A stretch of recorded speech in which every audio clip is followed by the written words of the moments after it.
Aujourd'hui, nous allons tenter de répondre à la question suivante.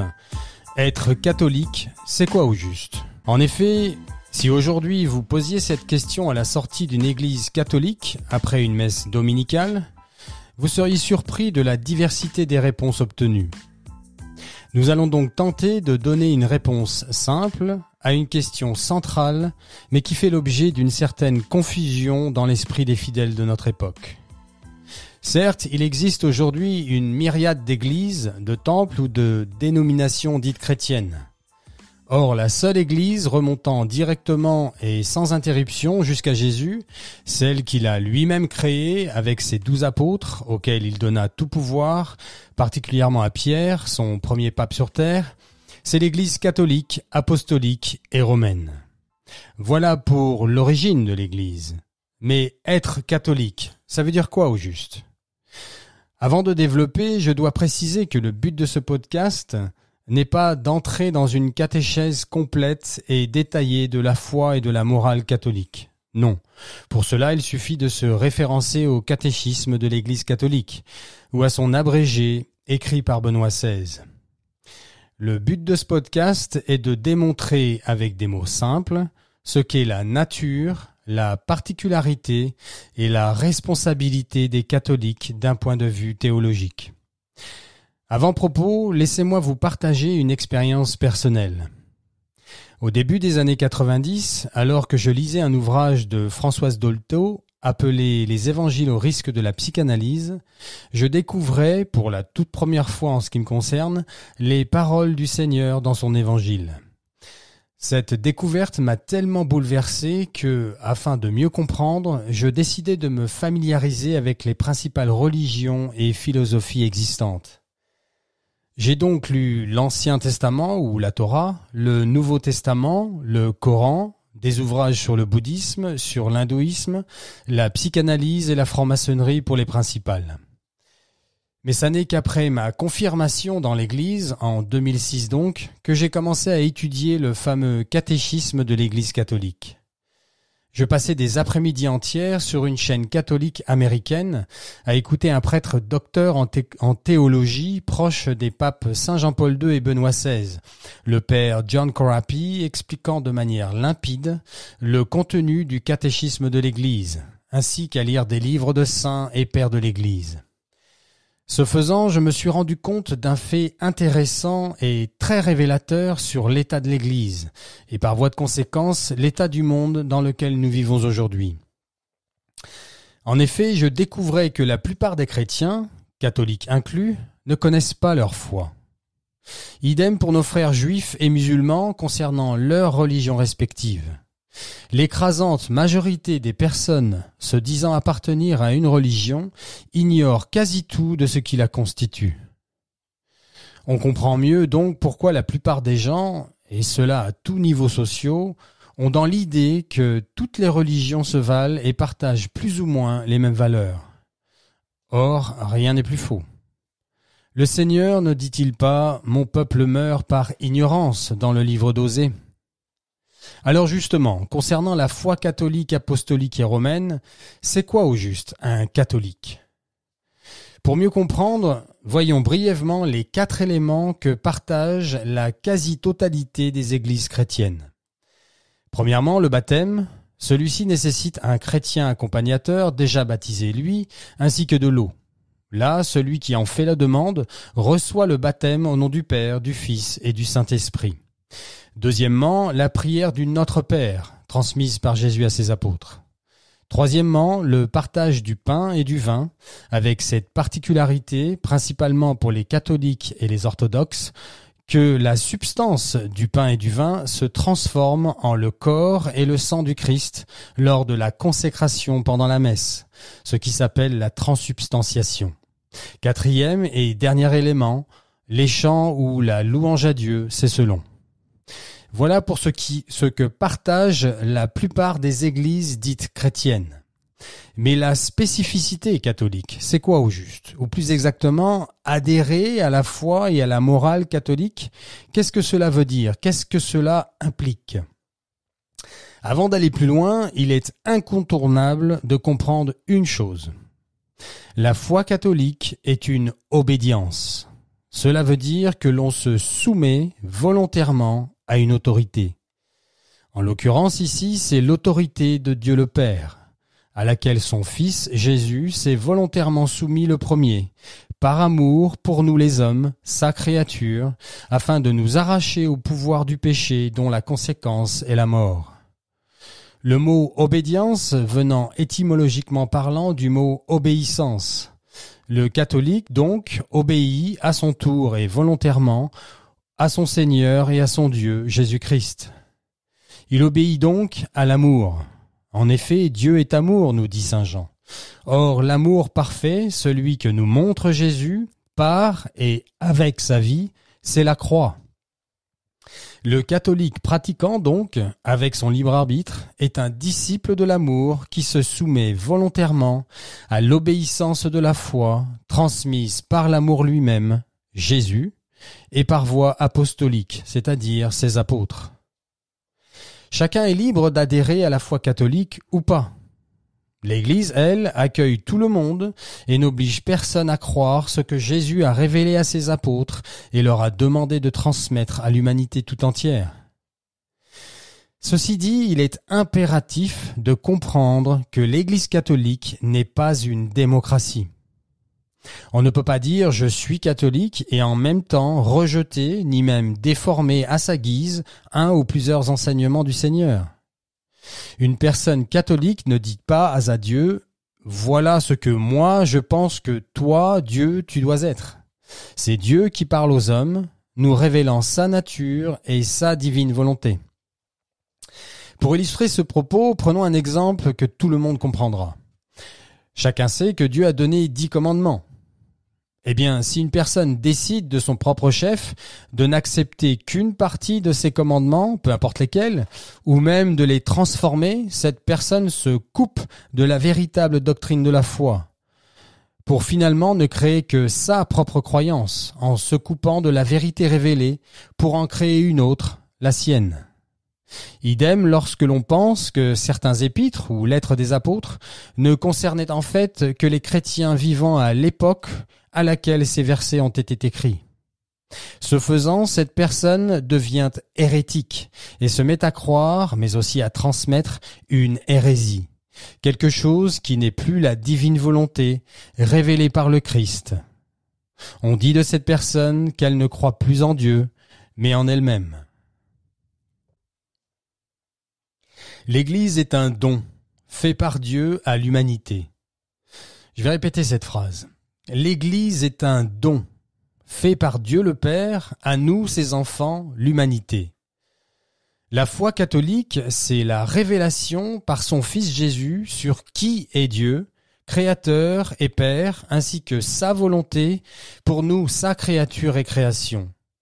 Jésus, Fils de Dieu, est donc venu nous dire et nous montrer la volonté du Père, demandant à ses apôtres de la transmettre à l'humanité à travers son Église qu'il a créée lui-même. Voilà pourquoi on dit que l'Église est sainte. Ce ne sont pas des saints hommes qui constituent son Église, mais c'est son Église qui est sainte, puisque c'est le Saint de Dieu, Jésus, qui crée et institue sa propre Église. Question centrale maintenant. Où et comment peut-on entendre, connaître et se familiariser avec les enseignements de Jésus donnés à ses apôtres pendant les 3 années passées avec eux? Où trouve-t-on la totalité des paroles, des actes et des gestes de Jésus transmis à ses apôtres? Dans la Bible? Le Nouveau Testament? Eh bien non. Ou plus exactement, pas seulement.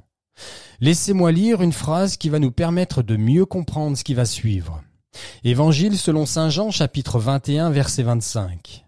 Il y a encore bien d'autres choses qu'a faites Jésus. Si on les mettait par écrit une à une, je pense que le monde lui-même ne suffirait pas à contenir les livres qu'on en écrirait.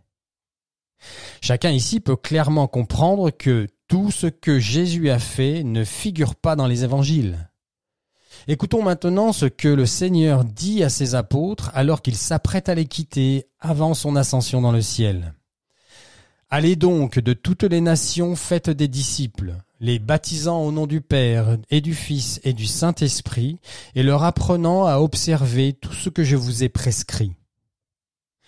De quoi parle Jésus quand il dit « leur apprenant à observer tout ce que je vous ai prescrit » ? Vous remarquerez qu'à ce moment précis, Jésus n'est pas en train de distribuer des petits évangiles de poche à ses apôtres en vue de les répandre à travers le monde. Personne n'ignore non plus que durant les 3 années de formation, aucun des apôtres ne fut jamais chargé d'écrire ce que le Seigneur leur transmettait. Pourquoi, à votre avis ? Au moment du départ du Seigneur dans le ciel, à l'ascension donc, il n'existe aucun écrit concernant ce qu'a fait et ce qu'a dit Jésus à ses apôtres. Pendant 3 années, Jésus les a formés et leur a montré qui est Dieu et quelle est sa volonté. Et comment donc Jésus a-t-il fait cela ? Eh bien, par son exemple d'une part, puisqu'il leur révèle qu'il est le chemin, la vérité et la vie, mais aussi par voie orale, en leur communiquant avec des mots, des actes et des gestes posés, sa volonté et celle du Père qui ne font qu'un. Les enseignements que Jésus a demandé aux apôtres de transmettre à toute l'humanité portent un nom. Cela s'appelle la Sainte Tradition, le premier des 3 piliers de l'Église catholique. Le deuxième pilier de l'Église s'appelle le Magistère, c'est-à-dire le pape, ou Pierre, à qui Jésus a donné les clés de sa Sainte Église, ainsi que les apôtres, puis par leur biais les évêques, à qui les apôtres ont transmis cette fameuse tradition, avec des mots, des actes et des gestes posés. Le 3e et dernier pilier de l'Église s'appelle les Saintes Écritures. Les premiers écrits étant, comme chacun sait, les épîtres ou lettres de Paul, rédigées à partir de l'an 50, une vingtaine d'années après la crucifixion. Les évangiles, eux, seront écrits à partir des années 70, lorsque les apôtres décèdent. J'en profite pour rappeler que tous, sans exception, sont morts en martyrs. Quoique, pas exactement, puisque Saint Jean est mort de vieillesse, mais il a, lui aussi, connu le martyre par immersion dans un bain d'huile bouillante à Rome. Les évangiles naissent donc lorsque les apôtres décèdent, et que la tradition commence à nécessiter d'un appui supplémentaire que seront justement les Écritures. Or, le magistère, le pape et les évêques donc, vont devoir définir lesquels des nombreux écrits se trouvant en circulation sont hérétiques, c'est-à-dire faux, et lesquels respectent et confirment la tradition des apôtres. Ensuite, une liste de 27 écrits ou livres du Nouveau Testament se fixeront peu à peu vers la fin du IIe siècle, alors que la Bible, dans sa forme actuelle, ne sera officialisé qu'au XVIe siècle par le Concile de Trente. Nous voyons donc qu'à partir du moment où le Seigneur ressuscite, monte aux cieux, puis envoie le Saint-Esprit à ses apôtres, c'est-à-dire la Pentecôte, à ce moment précis n'existent que 2 des 3 piliers sur lesquels repose aujourd'hui l'Église. Le 3e pilier, les Saintes Écritures, plus communément appelées la Bible, ne commenceront seulement à être regroupés par l'Église qu'à partir du IVe siècle. Et qui donc décide de ce qui entre ou pas dans la constitution de la Bible ? Eh bien, c'est justement le 2e pilier de l'Église, le magistère, du mot magisterium voulant dire bureau des enseignants, c'est-à-dire Pierre avec les apôtres et après eux, le pape avec les évêques. Je réitère donc maintenant la question posée plus haut. Où trouve-t-on ces fameux enseignements donnés pendant 3 longues années par Jésus-Christ à ses apôtres ? Dans la Bible ? Dans le Nouveau Testament ? Nous venons clairement de voir que non. Que l'Église catholique n'est pas une religion du livre, mais une Église où la transmission demandée par Jésus lui-même s'est effectuée et continue à s'effectuer par voie apostolique, avec des mots, des actes et des gestes posés. Pour le dire autrement, ce n'est pas à partir de la Bible seule que l'Église s'assure et garantit la bonne transmission de ce que Jésus et l'Esprit Saint ont révélé aux apôtres. Je vais répéter cette phrase car elle est essentielle. Ce n'est pas à partir de la Bible seule que l'Église s'assure et garantit la bonne transmission de ce que Jésus et l'Esprit Saint après lui ont révélé aux apôtres. Vous l'avez compris, la révélation divine se transmet de manière trine, de 3 manières, lesquelles sont 1. La sainte tradition, c'est-à-dire principalement les enseignements de Jésus transmis par voie orale. 2. Le magistère, c'est-à-dire le pape et les évêques, lesquels sont dépositaires de la sainte tradition. Et 3. Les saintes écritures, validées par le saint magistère à la lumière de la sainte tradition. Mais finalement, frères et sœurs, n'est-ce pas là aussi la façon dont Dieu se révèle lui-même de manière trine en 3 personnes ? Là où se trouve une des 3 personnes de la Sainte Trinité, là aussi se trouvent les 2 autres personnes par obligation et vertu d'unité, nous dit l'Église. Pareillement, là où se trouve un des 3 piliers de l'Église, là aussi se trouvent les 2 autres piliers par obligation, et vertu d'unité. Voilà aussi pourquoi nos frères protestants sont dans l'impossibilité de comprendre la divine volonté dans son entièreté et à la manière dont Jésus l'a révélée aux apôtres. En effet, comme nous l'avons vu, les livres de la Bible ont été regroupés par le magistère de l'Église catholique qui les a authentifiés de manière progressive entre le IVe et le XVIe siècle. Or, les églises protestantes se sont toutes inventées à partir de la Bible catholique seule, en se coupant de la sainte tradition de Jésus, transmise par son magistère avec des mots, des actes et des gestes posés. Les apôtres nous avaient pourtant prévenus et avertis, notamment lorsque saint Paul nous dit dans sa 2e lettre aux Thessaloniciens, chapitre 2, verset 15. « Dès lors, frères, tenez bon, gardez fermement les traditions que vous avez apprises de nous, de vive voix ou par lettre. » Voilà pourquoi, en octobre 1985, l'Esprit Saint inspire à l'Église, aux évêques du monde entier, à ce que la sainte tradition soit rédigée par écrit, de manière complète, organique et dans son intégralité. 7 ans plus tard, le 11 octobre 1992, Saint Jean-Paul II, assisté du cardinal Ratzinger, futur pape Benoît XVI, promulgue et délivre au monde le désormais incontournable catéchisme de l'Église catholique. Or, quelle est la définition théologique de la foi chrétienne dans le catéchisme de l'Église ? Laissez-moi nous le rappeler. La foi, c'est la vertu théologale par laquelle nous croyons en Dieu et à tout, non pas un peu, non pas en partie, à tout ce qu'il nous a dit et révélé, et que la Sainte Église nous propose à croire parce qu'il est la vérité même. Frères et sœurs en Christ, d'aucuns pourraient se plaindre de ne pas voir ni entendre toute cette vérité révélée dans leurs paroisses respectives, et ils auraient raison. Certes, il y a toujours eu quelques traîtres, quelques Judas dans l'Église catholique. Le monde que Jésus est venu sauver est ainsi fait. Seulement, nous sommes arrivés aujourd'hui à un seuil critique. Cela, nous le savons grâce aux innombrables avertissements de la très sainte Vierge Marie à travers tant d'apparitions depuis la fin du XIXe siècle, notamment à la Salette, Lourdes, Fatima, Garabandal, Akita et Medjugorje, pour ne mentionner que les plus connus.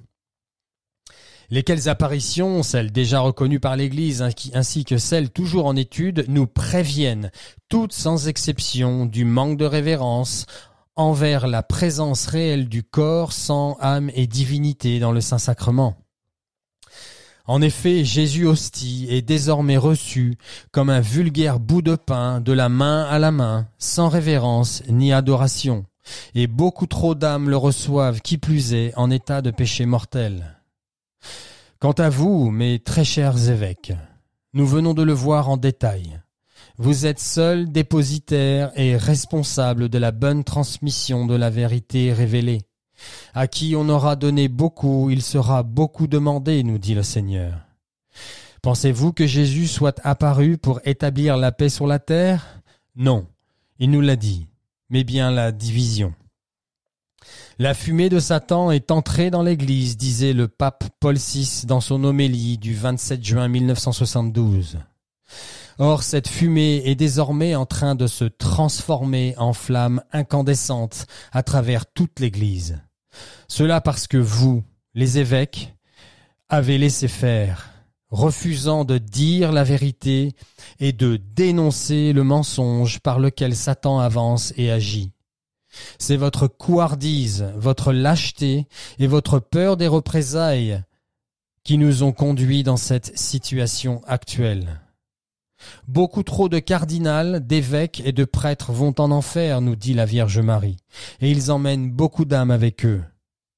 L'écrasante majorité des évêques contemporains n'utilisent plus ce charisme tout particulier que leur donne volontiers le Seigneur et qui est à l'origine de l'Église, c'est-à-dire la prédiction apostolique, laquelle est un charisme essentiel à la transmission de la révélation divine.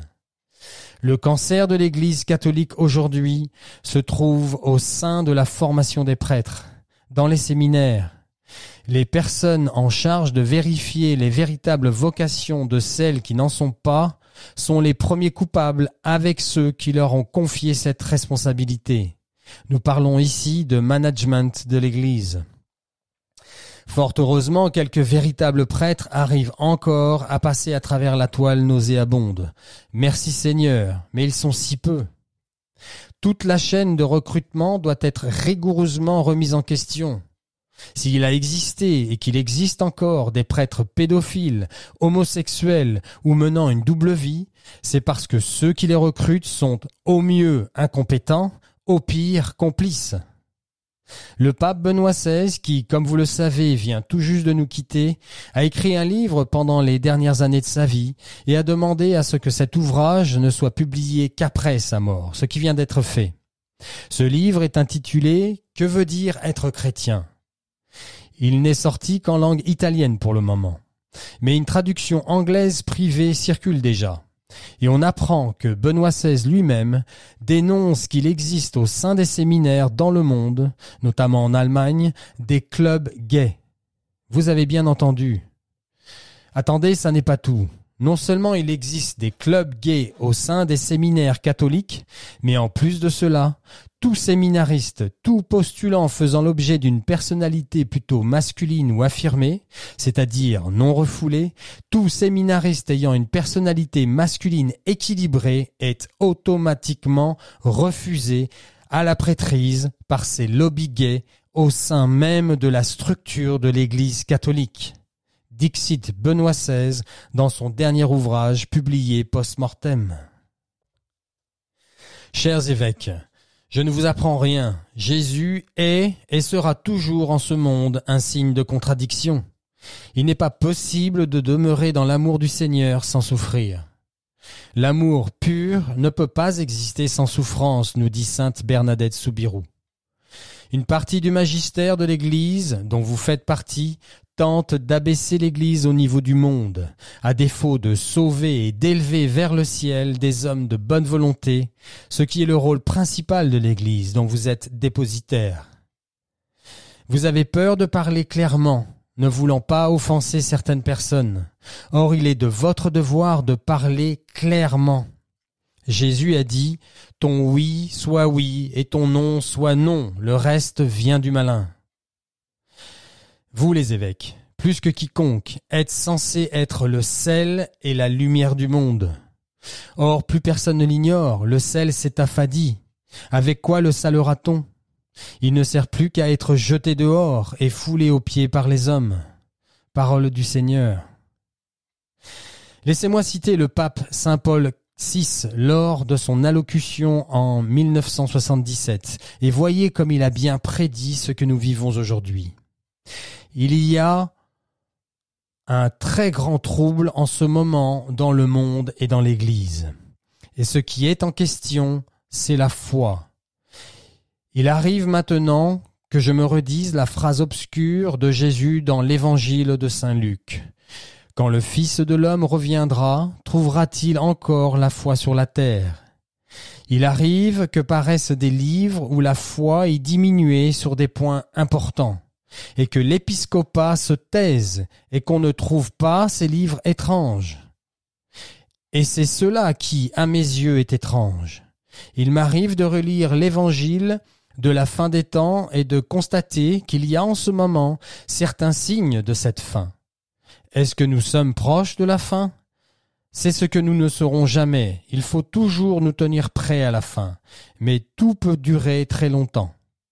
Ce qui me frappe quand je considère le monde catholique, c'est qu'à l'intérieur du catholicisme, une pensée de type non catholique semble parfois avoir le dessus. Et il se peut que cette pensée non catholique à l'intérieur du catholicisme devienne demain la plus forte.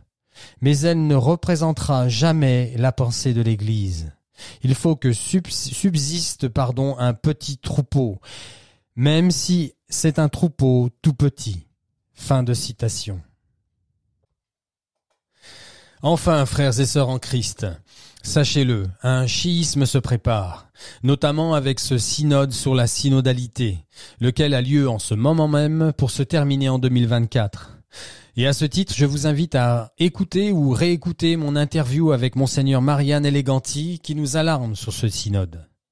Au lieu de recevoir et accepter humblement la révélation divine transmise par les apôtres, une partie importante du clergé nous demande désormais, à nous les pécheurs, de choisir la façon dont nous désirons être sauvés. Ce n'est plus le Créateur qui se révèle à sa créature, mais la créature, nous, les pécheurs, qui allons dicter notre volonté au Créateur. Nous agirons bientôt comme si nous disions « que mon règne vienne, que ma volonté soit faite ». Écoutez bien ceci, les amis. Une partie du magistère s'est coupée de la sainte tradition et va tenter de changer et pervertir le traditionnel catéchisme de l'Église catholique, de changer et pervertir Jésus et sa sainte Église, et ils ont déjà commencé. Oh, soyez assurés qu'ils le présenteront de manière maligne et intelligente, en utilisant des mots comme tolérance ou le droit au bonheur, les sentiments, les émotions, en essayant même de faire culpabiliser les plus crédules d'entre nous. Satan sait très bien qu'il ne peut pas nous vendre l'enfer en tant que destination. Voilà pourquoi il rend la route qui mène à l'enfer attractive et séduisante. Satan est le roi du marketing. Voilà pourquoi les paroisses font de plus en plus l'expérience de scission et division entre les fidèles. L'ambiance y est délétère lorsque la tête, le curé ou le recteur des lieux est au service du malin. Quand la tête est malade, le corps est malade. Alors que, quand la tête, le curé ou recteur se soumet bien au Seigneur d'amour et à son autorité, le corps, les fidèles de la communauté donc, restent quoi qu'il arrive dans sa grâce et dans sa paix. Le problème est que, depuis plusieurs décennies maintenant, nous évoluons dans une église catholique devenue médiocre et léthargique. Nos esprits lobotomisés sont désormais prêts pour le coup de grâce. Ce qui a été révélé par le Seigneur et le Saint-Esprit va être en partie changé. Une grande et fausse église va naître et persécutera la petite et véritable église qui refusera de s'y soumettre, désirant rester fidèle à Dieu, le petit reste de Marie. Prions pour nos prêtres, surtout ceux qui ont le plus besoin de sa miséricorde. Ô Marie conçue sans péché, priez pour nous qui avons recours à vous. Dieu nous aime, les amis. Dieu nous aime à la folie de la croix. Soyez bénis.